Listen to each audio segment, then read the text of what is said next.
Today, we begin a new series from a book by American writer Edgar Rice Burroughs. The book is called A Princess of Mars. It is the first book in a series that Mr. Burroughs wrote about a man who travels to Mars during the last years of the 1800s.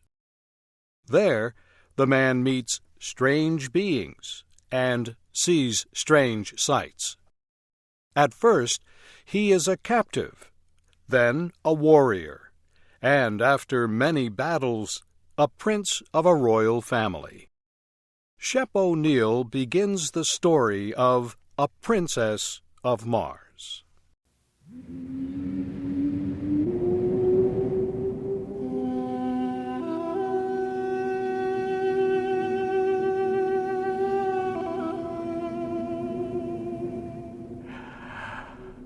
I am a very old man.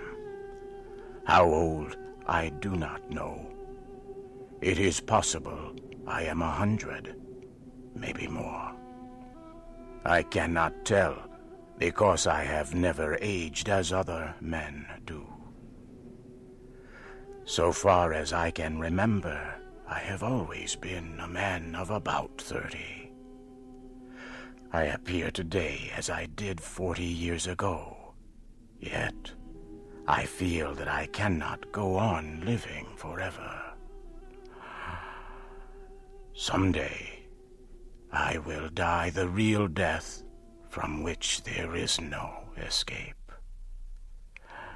I do not know why I should fear death, I who have died 2 times, and am still alive.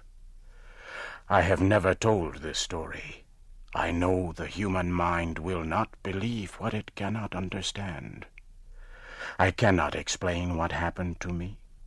I can only tell of the 10 years my dead body lay undiscovered in an Arizona cave.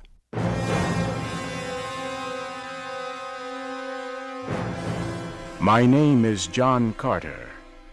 I am from the state of Virginia. At the close of the Civil War, I found myself without a home, without money, and without work. I decided the best plan was to search for gold in the great deserts of the American Southwest. I spent almost a year searching for gold with another former soldier, Captain James Powell, also of Virginia. We were extremely lucky. In the winter of 1865, we found rocks that held gold. Powell was trained as a mining engineer. He said we had uncovered over $1 million worth of gold in only 3 months. But the work was slow, with only 2 men and not much equipment. So we decided Powell should go to the nearest settlement to seek equipment and men to help us with the work. On March 3rd, 1866, Powell said goodbye. He rode his horse down the mountain toward the valley. I followed his progress for several hours. The morning Powell left was like all mornings in the deserts of the great Southwest, clear and beautiful. Not much later, I looked across the valley. I was surprised to see 3 riders in the same place where I had last seen my friend. After watching for some time, I decided the 3 riders must be hostile Indians. Powell, I knew, was well armed and an experienced soldier, but I knew he would need my aid. I found my weapons, placed a saddle on my horse, and started as fast as possible down the trail taken by Powell. I followed as quickly as I could until dark. About 9 o'clock, the moon became very bright. I had no difficulty following Powell's trail. I soon found the trail left by the 3 riders following Powell. I knew they were Indians. I was sure they wanted to capture Powell. Suddenly I heard shots far ahead of me. I hurried ahead as fast as I could. Soon I came to a small camp. Several hundred Apache Indians were in the center of the camp. I could see Powell on the ground. I did not even think about what to do. I just acted. I pulled out my guns and began shooting. The Apaches were surprised and fled. I forced my horse into the camp and toward Powell. I reached down and pulled him up on the horse by his belt. I urged the horse to greater speed. The Apaches, by now, realized that I was alone and quickly began to follow. We were soon in very rough country. The trail I chose began to rise sharply. It went up and up. I followed the trail for several hundred meters more until I came to the mouth of a large cave. It was almost morning now.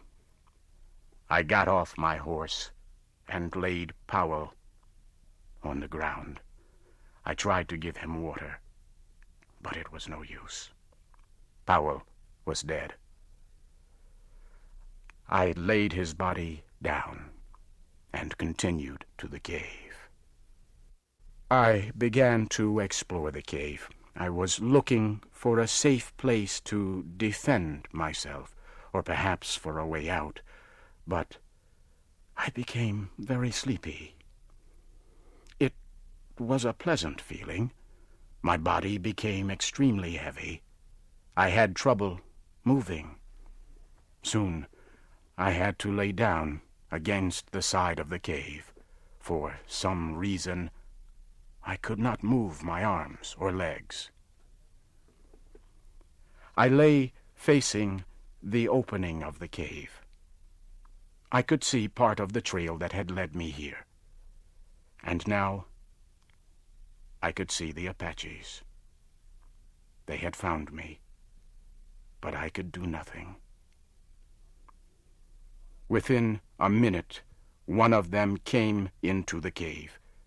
He looked at me, but he came no closer. His eyes grew wide.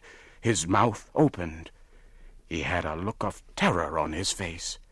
He looked behind me for a moment and then fled. Suddenly, I heard a low noise behind me. So could the rest of the Apaches. They all turned and fled.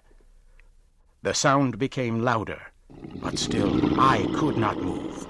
I could not turn my head to see what was behind me. All day I lay like this. I tried again to rise and again, but I still could not move. Then I heard a sharp sound. It was like a steel wire breaking. I quickly stood up. My back was against the cave wall. I looked down. There before me lay my body.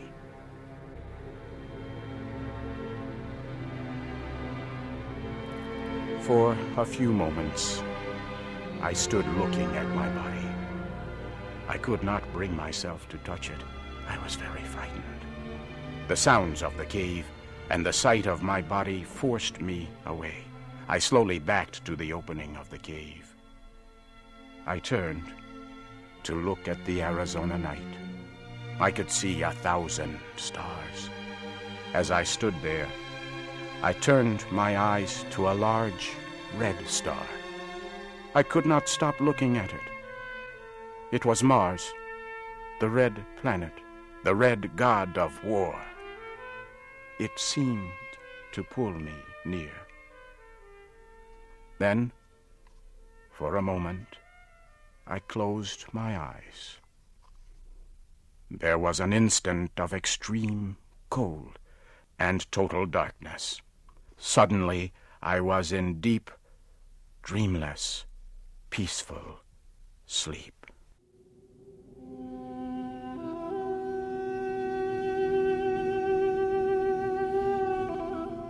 I opened my eyes upon a very strange land.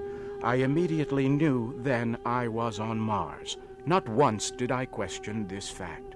My mind told me I was on Mars, as your mind tells you that you are upon Earth. You do not question the fact. Nor did I. I found myself lying on a bed of yellow-colored grass that covered the land for kilometers. The time was near the middle of the day, and the sun was shining full upon me. It was warm. I decided to do a little exploring. Springing to my feet, I received my first Martian surprise. The effort to stand carried me into the Martian air to the height of about 1 meter. I landed softly upon the ground, however, without incident.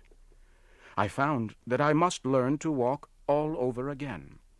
My muscles were used to the gravity of Earth. Mars has less gravity.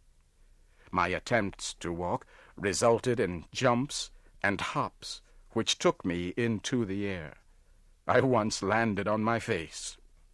I soon learned that it took much less effort for me to move on Mars than it did on Earth. Near me was a small, low wall. Carefully, I made my way to the wall and looked over. It was filled with eggs, some already broken open. Small, green creatures were in them. They looked at me with huge red eyes. As I watched the fierce-looking creatures, I failed to hear 20 full-grown Martians coming from behind me. They had come without warning. As I turned, I saw them. One was coming at me with a huge spear, with its sharp tip pointed at my heart.